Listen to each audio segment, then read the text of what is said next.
अस्सलामुअलैकुम दोस्तों, एक बार फिर से आपका खैर मकदम है हमारी यूट्यूब चैनल AIM हक की आवाज़ में। दोस्तों, जब से पहले फेज़ के इलेक्शन हुए हैं और बीजेपी के सामने जो आंकड़े आए हैं वो चौंकाने वाले हैं।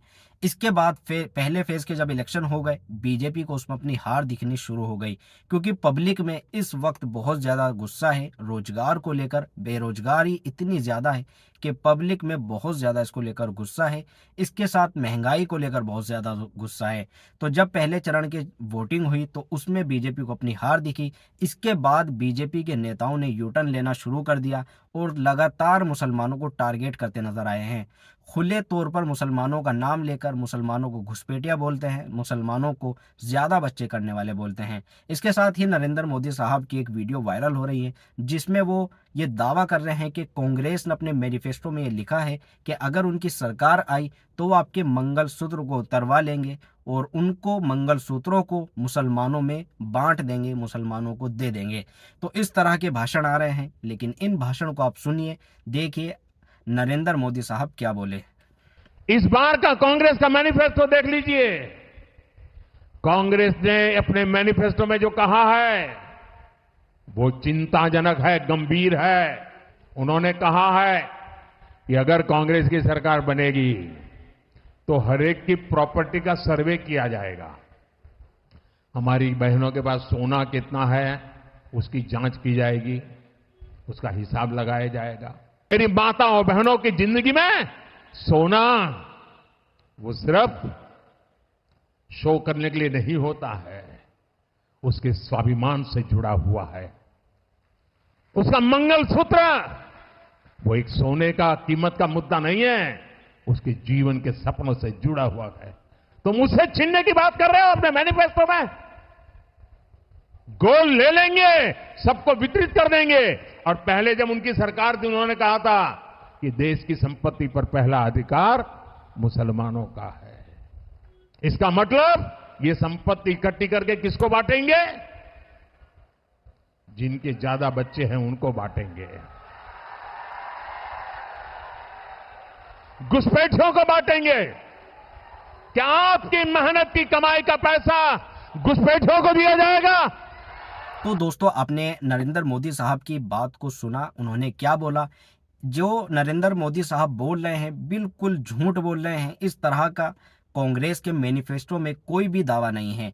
इसकी पूरी तस्दीक अकबरुद्दीन ओवैसी करते नजर आए। अपने भाषण में उन्होंने सारी चीज़ें को बताया है। पूरे भाषण को आप अगर सुनेंगे तो आपको एक एक पॉइंट समझ आएगा। अकबरुद्दीन ओवैसी नरेंद्र मोदी साहब की इस बात का कितनी अच्छी तरह से जवाब देते आए हैं।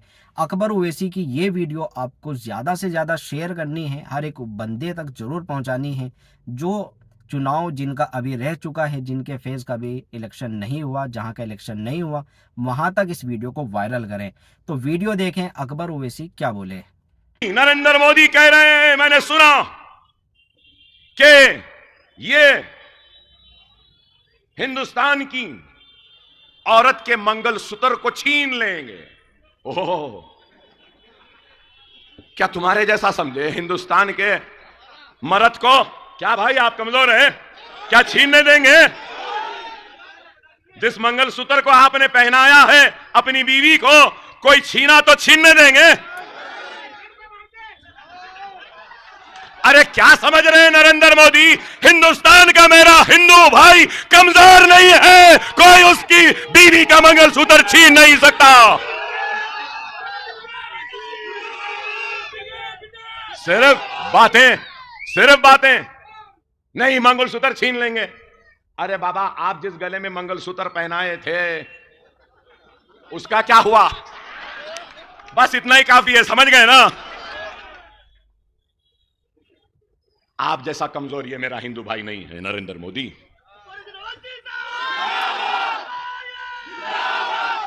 सिर्फ बातें, सिर्फ घुसपैठी, बच्चा पैदा करने वाले, लव जिहाद, वो ये। अरे नहीं, अरे ये मुल्क सबका है, सब में मैं मुसलमान भी हूं। ये मुल्क सिर्फ हिंदू का नहीं, ये मुल्क सिर्फ मुसलमान का नहीं, ये मुल्क सिर्फ ईसाई का नहीं, ये मुल्क सिर्फ सिख का नहीं, ये मुल्क सबका है। इस मुल्क पर माथे पे तिलक लगाने वाले का जितना हक है, सर पे टोपी पहनने, चेहरे पे दाढ़ी पालने वाले का भी उतना हक है। ऐ नरेंद्र मोदी, जितना हिंदुस्तान तेरा है, अकबर ओवैसी का भी उतना है। हिंदुस्तान किसी की जागीर नहीं, ना तेरी जागीर है ना मेरी जागीर है। इस मुल्क को हम सब ने सजाया है। हिंदुओं ने सोमनाथ की मंदिर से सजाया, तो द्वारका की खूबसूरत मंदिर से सजाया। जगन्नाथपुरी के मंदिर से सजाया, तो काशी विश्वनाथ की खूबसूरत मंदिर से सजाया। तो मुसलमानों ने मक्का मस्जिद से सजाया, तो जामा मस्जिद से सजाया। तो मुसलमानों ने लाल किले से सजाया, तो मुसलमानों ने कुतुब मीनार की बुलंदी से सजाया, तो मुसलमानों ने ताजमहल की खूबसूरती से सजाया।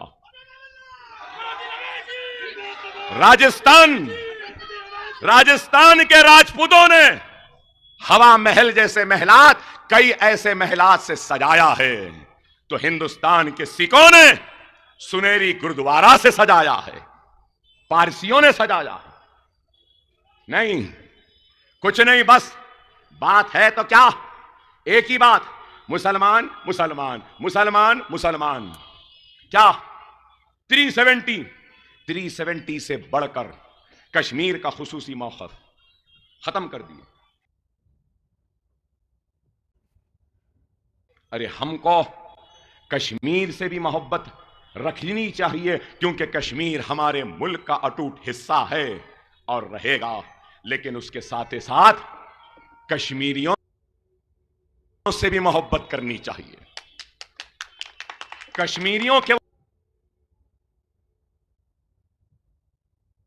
कश्मीर का वो डिलीशन सेब जो खत्म हो गया, हम अपने बचपन में कश्मीर का सेब खाते थे, उस सनत को फिर से जिंदा करना, कश्मीर के उस खूबसूरती के जरिए उसके टूरिज्म को बहाल करना, कश्मीर में जो पानी बह रहा है उस पानी से पावर को जनरेट करना है, कश्मीरियों को मुलाजमत देना है, कश्मीरियों को जिंदगी में खुशहाली लाना है।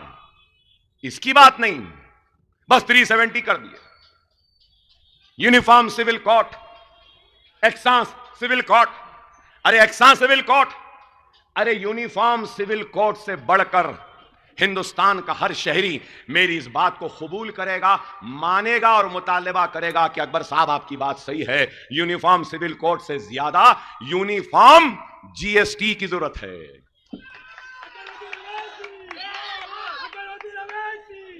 जीएसटी कहीं 18%, कहीं 16%, कहीं 12%, कहीं ये फीसद, कहीं वो फीसद।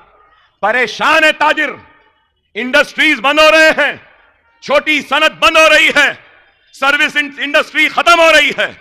यूनिफॉर्म सिविल कोड से ज्यादा जरूरत है तो यूनिफॉर्म जीएसटी की। यूनिफॉर्म सिविल कोड से बढ़कर अगर जरूरत है तो यूनिफॉर्म थिंकिंग की, यूनिफॉर्म आईसाइट की, uniformity in government scheme distribution में, एक्सानियत, एक्सा सिविल कोड। अरे एक्सा सिविल कोड से ज्यादा एक्सा सोच होनी चाहिए, एक्सा समझ होनी चाहिए, एक्सा शऊर होना चाहिए, एक्सा मुल्क की दौलत को बांटना चाहिए, एक्सा यह होना है कि इस मुल्क के नजर में सब बराबर रहे, हिंदू मुसलमान सिख ईसाई सब बराबर।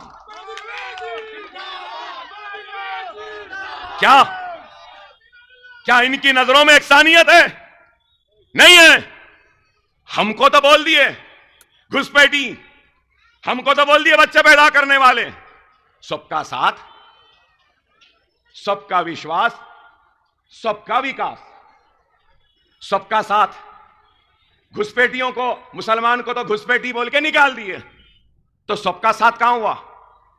हमारे बस्तियों को आकर देखो, हमारे दलित भाइयों के बस्तियों को आकर देखो, एससी एसटी के बस्ती, तुमको पता चल जाएगा विकास है या नहीं। कहां का विकास? विश्वास। 20 करोड़ मुसलमानों को तो बोल दिए कि घुसपैठी है, फेंक दिए, तो फिर 20 करोड़ मुसलमानों का विश्वास नहीं रहा, तो फिर ये नारा तुम्हारा झूठा, तुम्हारे वादे झूठे, तुम्हारे अल्फाज झूठे, तुम झूठे, तुम्हारी पार्टी झूठी, सिर्फ नफरत के नाम पर मुल्क को बांटकर अपने इख्तिदार पे बैठना चाहते हैं।